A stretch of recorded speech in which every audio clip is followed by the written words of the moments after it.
Les données économiques dessinent une image solide et régulière de la croissance économique mondiale. Et ceci est en contraste avec les mouvements violents que l'on a observés en février sur les marchés financiers.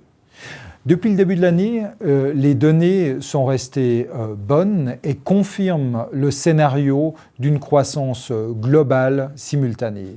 Et nous pensons que cette tendance devrait se poursuivre dans les mois prochains. Ce qui a changé, par contre, est la structure de la croissance. Au fur et à mesure que le temps passe, le cycle conjoncturel se transforme.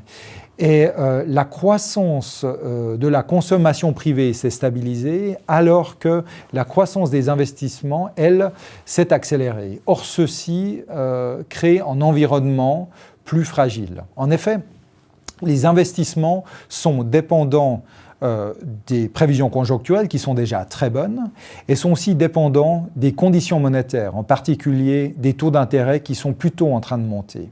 En effet, le taux de chômage est en train de baisser, voire il est très bas dans certains pays et les capacités d'utilisation du capital est très élevée. Nous sommes donc dans une situation favorable à une augmentation de l'inflation et c'est pourquoi les banques centrales sont en train de resserrer progressivement les rênes monétaires.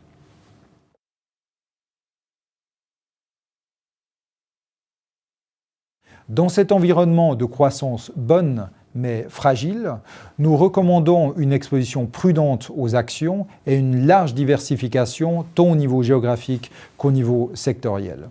La valorisation des obligations d'entreprise est très élevée.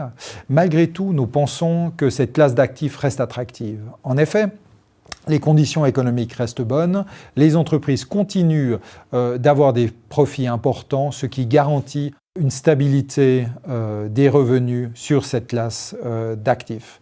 Par contre, nous faisons très attention aux risques de taux d'intérêt et c'est pourquoi nous recommandons une duration courte. Au revoir et à bientôt.